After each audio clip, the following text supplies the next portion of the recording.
कि उनके ब्रह्मलीन होने से पहले यही मैं ताकुला में था।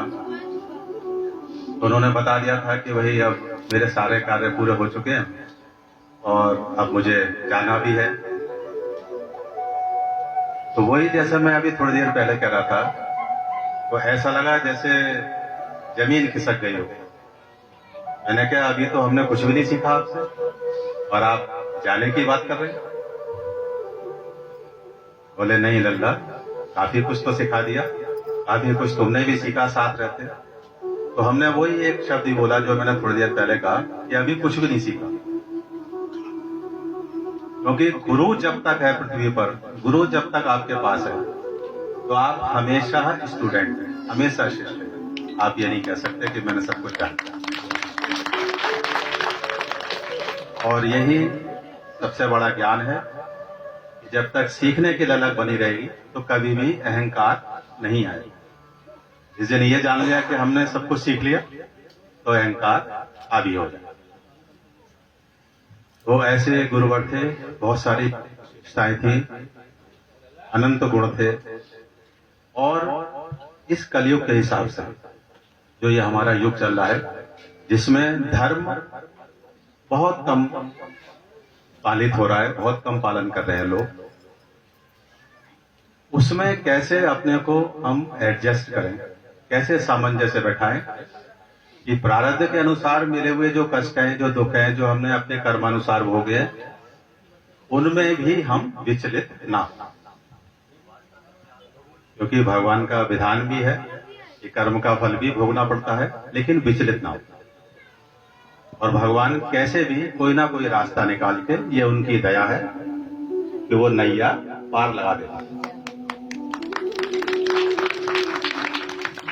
दूसरी बात, जैसे अब गुरु के एक दो भजन सुनाएंगे मानो भैया बहुत अच्छे। जैसे ये प्राकृत तत्व कहलाते हैं, मेटीरियल है ना, जितने तत्व हैं यहाँ, जिससे ब्रह्मांड बना है, हमारा शरीर भी बना है, ऐसे कुछ दिव्य तत्व भी है, डिवाइन।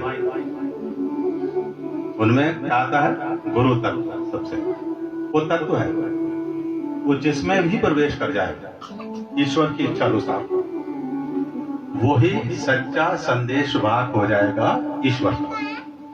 ईश्वर अपने मैसेज उसी के थ्रू इस संसार को, इस समाज को भेजे। तो वो क्या है? गुरु तत्व। उसके लिए कोई डिग्री नहीं है, कोई क्वालिफिकेशन नहीं है कि हम इतने तपस्या कर लें तो हम गुरु बन जाएं, ऐसा नहीं है। वो केवल ईश्वर ही स्वीकार करेंगे कि इसके द्वारा मेरा जो संदेश है आध्यात्मिक, वो आम जनता को मिले, तब वो गुरु बनेगा। कई लोग पूछते हैं, गुरु जी से ही पूछते थे हमारे, कि समाधि कैसे लगती है। गुरु जी बोले इसकी कोई प्रक्रिया नहीं है, इसका कोई मेथड नहीं कि हम गुरु कैसे बने। बोले इसका भी कोई मेथड नहीं, ये तो उसी के हाथ, कोई डिग्री नहीं है। तो ये क्या कहलाएगा? गुरु तत्व। तो वो जब ईश्वर चाहेगा, जब जहां पूरी पृथ्वी पर, पूरे ब्रह्मांड में, कि अब मेरे संदेशों की इस जनता को, इस आम मनुष्य को आवश्यकता है, तो वो वहां उसके थ्रू भेज। दूसरा दिव्य तत्व है प्रेम। वो भी प्रेम तत्व है। वो देखो तुम, जड़ चेतन सब में व्याप्त है, पशु पक्षी सब में व्याप्त है। और विज्ञान के हिसाब से भी आकर्षण, बॉन्डिंग के द्वारा ही सारे तत्व हैं। अगर ये बॉन्डिंग खत्म हो जाएगी तो सब बिखर जाएगा। ऐसे कुछ दिन अभी पहले खोज हुई थी, तत्व खोजा था गॉड पार्टिकल। ये अगर वो एक तत्व सब जगह है, तभी हम सब रुके हुए हैं, तभी ये फॉर्मेशन है। अगर वो तत्व निकल जाएगा तो सब खत्म। वो क्या कहलाएगा? प्रेम तत्व। तो प्रेम भी सीखा नहीं जाता, प्रेम भी करा नहीं जाता, वो क्या होता है? हो जाता है। जब प्रेम हो जाएगा, वही ईश्वर का तत्व है। और अगर आप कहोगे कि मैं सीखूं, मैं करूं प्रेम, तो वहां किसके पीछे क्या जुड़ा है? स्वार्थ। और जब किसी से आपको स्वयं प्रेम हो जाएगा, तो वो प्रेम तत्व है, वो भगवान का तत्व है। उसमें रूप रंग कुछ नहीं महसूस होता। जैसे माता को अपने पुत्र से प्रेम है, इसी माता का पुत्र कितने ही काला है, कितना ही उसको गंदा है नहीं। अगर हम सब लोग होंगे तो कहेंगे अरे भाई जरा साफ करके लाओ, तो हम गोदी में उठा देंगे। और वही बालक अगर गिर जाए तो सबसे पहले कौन दौड़ेगा? माता। वो नहीं देखेंगे कि ये गंदा संदा क्या है, तो क्या है उसके अंदर? प्रेम तत्व। वो फौरन उसको उठा देगा। हम लोग जिसके जो प्रेम वो पशुओं में भी डाला है। शेर नहीं हो, वो भी अपने बच्चों को पालेगी। अगर प्रेम तत्व तो नहीं पड़ा हुआ तो नहीं पालेगा। कितना भी खूंखार, कितना भी कठोर पशु पक्षी कोई भी हो, उस प्रेम तत्व की वजह से।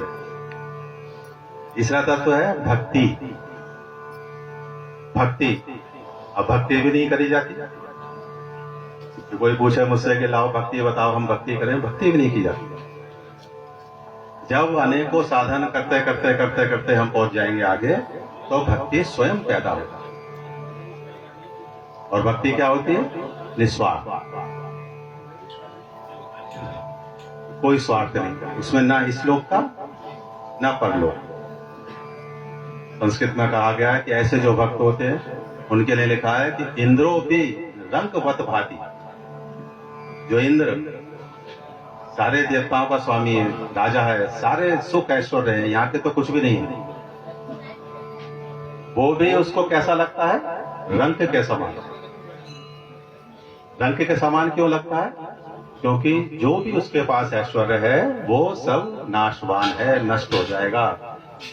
ब्रह्मादिक तक लोग सब नष्ट हो जाएंगे, उनकी भी आयु है। तो जो चीज समाप्त हो जाए वही चीज नश्वर। ये भक्ति तत्व हो गया, प्रेम तत्व हो गया, ऐसी गुरु तत्व हो गया। तो ये दिव्य तत्व